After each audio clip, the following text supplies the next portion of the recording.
Hi, ഒരു കഥ പറയാം. മുത്തശ്ശി കഥകളിലെ കസ്തൂരിമാൻ്റെ കഥ കേട്ടിട്ടില്ലേ? കസ്തൂരിയുടെ നല്ല സുഗന്ധം അന്വേഷിച്ച് കസ്തൂരിമാൻ കാടുകളിലും മലകളിലും അന്വേഷിച്ച് നടന്നു. അവസാനം മലയുടെ മുകളിൽ നിന്ന് വീണ് മരിക്കാറായി കിടന്നപ്പോഴാണ് കസ്തൂരിമാന് മനസ്സിലായത് കസ്തൂരിയുടെ സുഗന്ധം അതിൻ്റെ നാഭിയിൽ നിന്നായിരുന്നു എന്ന്. അതുപോലെ തന്നെയാണ് പല മനുഷ്യനും സന്തോഷം അന്വേഷിച്ച് അലഞ്ഞ് നടക്കുന്നത്. ചിലർ വിചാരിക്കുന്നു സന്തോഷം മറ്റുള്ളവരിലാണെന്ന്, മറ്റു ചിലർ വിചാരിക്കുന്നു സന്തോഷം ഭൗതികമായ കാര്യങ്ങളിലാണെന്ന്. കുറച്ചുപേർ സന്തോഷം മറ്റുള്ള സ്ഥലങ്ങളിൽ അന്വേഷിക്കുന്നു. അങ്ങനെ ജീവിതം മുഴുവൻ സന്തോഷം അന്വേഷിച്ച് അലഞ്ഞു നടന്ന് ജീവിതാവസാനത്തിൽ മനസ്സിലാകും, ഓ, സന്തോഷം എൻ്റെ ഉള്ളിൽ തന്നെയായിരുന്നെന്ന്. ആ മുത്തശ്ശി കഥയിലെ കസ്തൂരിമാനെ പോലെ. അപ്പോഴേക്കും വളരെ സമയം കഴിഞ്ഞിരിക്കും. ചില മാതാപിതാക്കൾ പറഞ്ഞു കേൾക്കാറുണ്ട്, കുട്ടികൾ സ്കൂളിൽ പഠിക്കുന്നതുകൊണ്ട് ഒരു സ്ഥലത്തും പോകാൻ പറ്റുന്നില്ല എന്ന്. പക്ഷേ ആ കുട്ടികൾ ഏത് ക്ലാസ്സിലാണ് പഠിക്കുന്നതെന്ന് ചോദിക്കുമ്പോൾ അവർ പറയും പ്രൈമറി അല്ലെങ്കിൽ നഴ്സറി ക്ലാസ്സിലാണെന്ന്. ഒന്ന് ആലോചിച്ച് നോക്കൂ, ഈ ചെറിയ ക്ലാസ്സിലും കുട്ടികളെ കൊണ്ട് അവധി എടുപ്പിക്കുന്നത് എന്തോ ജീവിതത്തിൽ വലിയ നഷ്ടം വരാൻ പോകുന്ന പോലെയാണ് ചിന്തിക്കുന്നത്. പുതിയ സ്ഥലങ്ങൾ കുട്ടികളെ കാണിക്കുന്നത് അവരെ വളരാൻ അനുവദിക്കുന്ന ഘടകങ്ങളാണ്.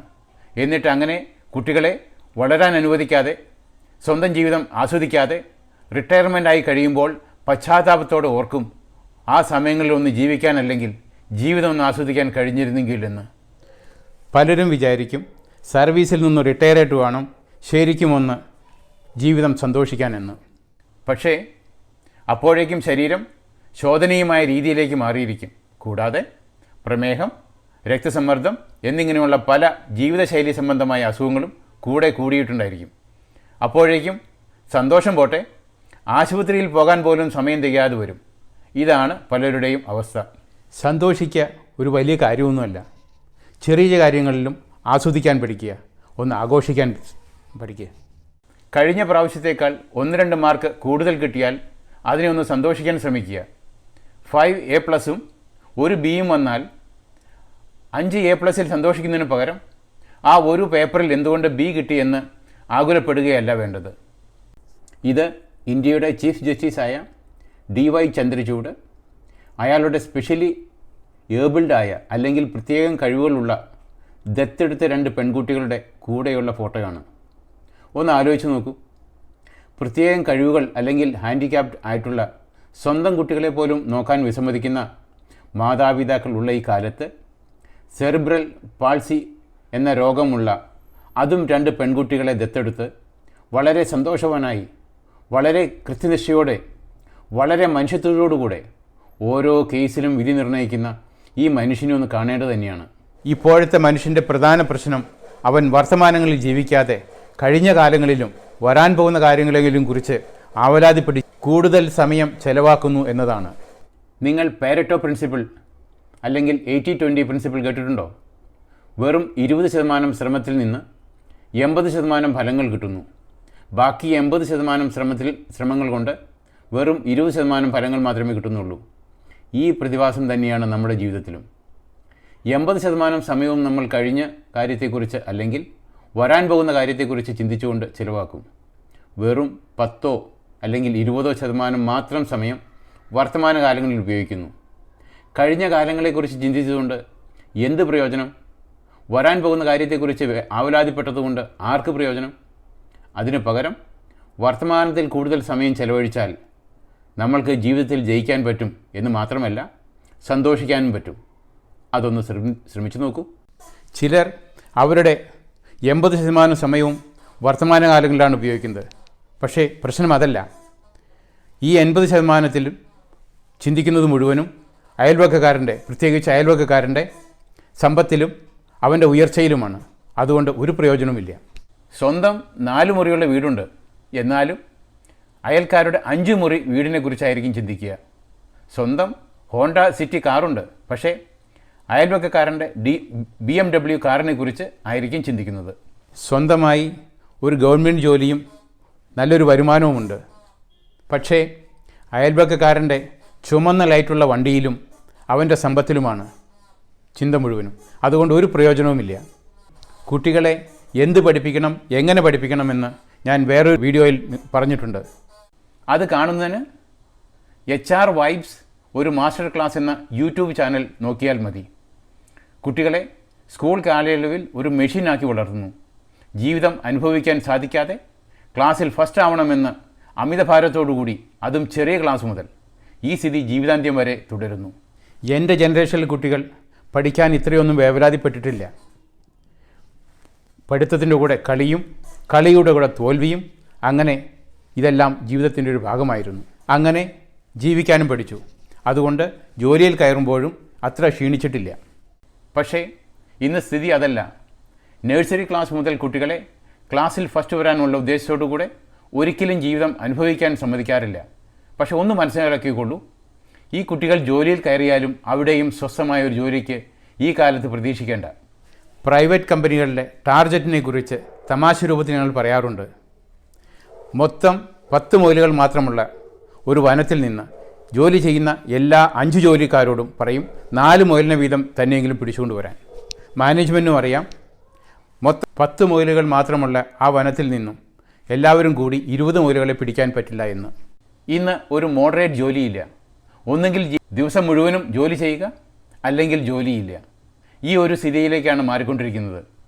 ഇപ്പോൾ ഒരു പുതിയ കൾച്ചർ തുടങ്ങിയിട്ടുണ്ട്, വർക്ക് ഫ്രം ഹോം എന്ന് പറഞ്ഞാൽ ജോലി എപ്പോഴും അവൻ്റെ കൂടെയുണ്ട്, വീട്ടിലായാലും മാർക്കറ്റിലായാലും. അതുകൊണ്ട് ഇന്നത്തെ യുവജനങ്ങൾ ജോലിയിൽ നിന്നും ഒരു ബ്രേക്കിന് വേണ്ടി നോക്കുകയാണ്. ചുരുക്കി പറഞ്ഞാൽ ബ്രേക്ക് ഈസ് ദ ആക്സിലറേറ്റർ എന്ന് പറഞ്ഞാൽ, ജോലിയിൽ നിന്നും ഒരു ബ്രേക്ക് എടുത്താൽ അത് കഴിഞ്ഞ് ജോലിയിൽ തിരിച്ചു വരുമ്പോൾ ജോലിയിലെ പ്രകടനം വളരെ കൂടും. ചിലർ വിചാരിക്കും കുറേ പൈസ കിട്ടിയാൽ മാത്രമേ സന്തോഷിക്കാൻ പറ്റുള്ളൂ എന്ന്.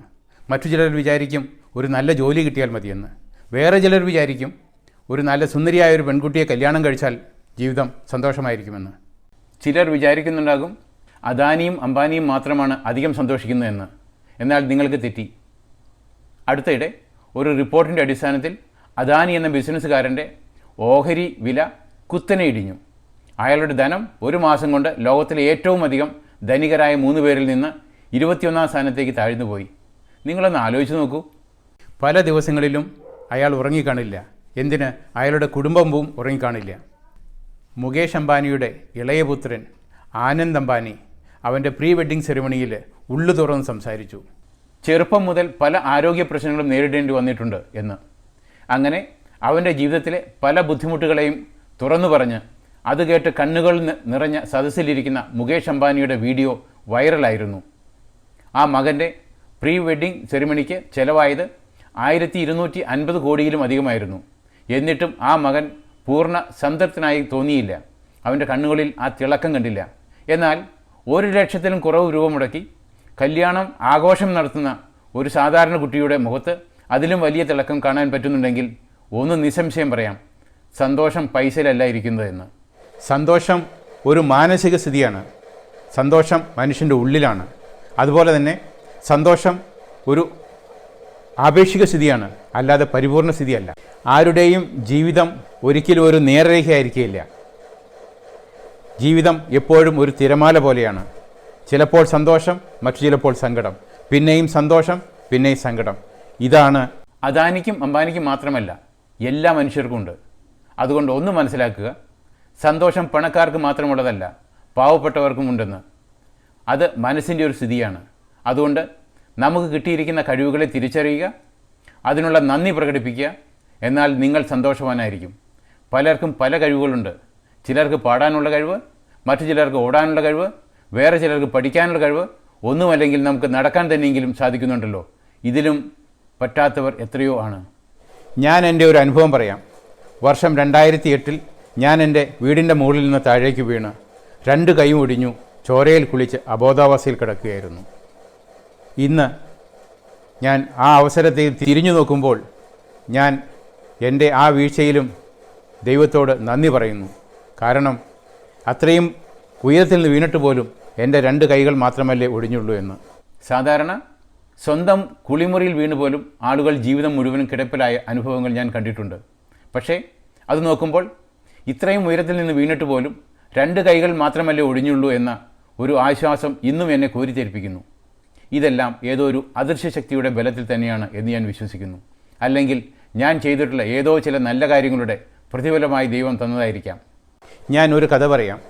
ഒരു വലിയ കമ്പനിയുടെ മുതലാളി അവിടുത്തെ എല്ലാ എംപ്ലോയീസിനെയും ഒരു ദിവസം വൈകുന്നേരം പാർട്ടിയിലേക്ക് ക്ഷണിക്കുന്നു. എല്ലാവരും പാർട്ടിയിൽ വന്ന് കുടിച്ച് കഴിച്ച് ഡാൻസ് ചെയ്ത് രസിച്ച് നടക്കുന്നു. പക്ഷേ ഒരാൾക്ക് മാത്രം ഒരു സംശയം, ഇത് എന്തിനാണ് ഈ പാർട്ടി? സാറിൻ്റെ ബർത്ത്ഡേ ആണെങ്കിൽ അല്ല, മാരേജ് ആനിവേഴ്സറി ആണെങ്കിൽ അത് കഴിഞ്ഞ മാസമായിരുന്നു, കമ്പനിയുടെ നല്ല പെർഫോമൻസ് ആകാൻ ഒന്നും കണ്ടില്ല, കുഞ്ഞു കുട്ടികളുടെ ജന്മദിനവുമല്ല. പക്ഷേ ഈ ആഘോഷം എന്തിനാണെന്ന് എങ്ങനെ ആരോട് ചോദിക്കും?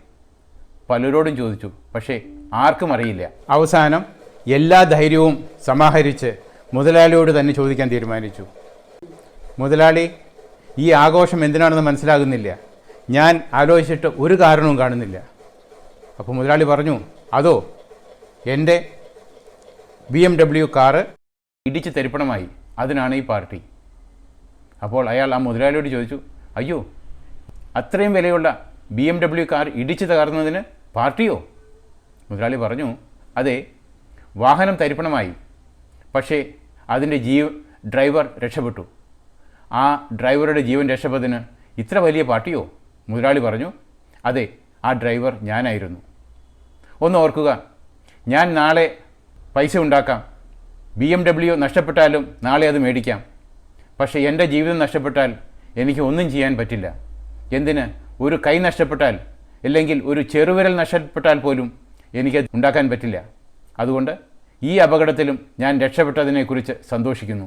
ഉണ്ണുന്ന ആഹാരത്തിൻ്റെ മേന്മയോ ഉടുക്കുന്ന വസ്ത്രത്തിൻ്റെ വിലയോ കിടക്കുന്ന വീടിൻ്റെ വലിപ്പമോ അല്ല, ഏതു തരത്തിലാണെങ്കിലും സന്തോഷമായി ജീവിക്കാൻ സാധിക്കുന്നുണ്ടോ ഉണ്ടെങ്കിൽ അതാണ് ജീവിത വിജയം, അതാണ് ജീവിതത്തിൻ്റെ ഉദ്ദേശം, അതാണ് നമുക്ക് വേണ്ടത്.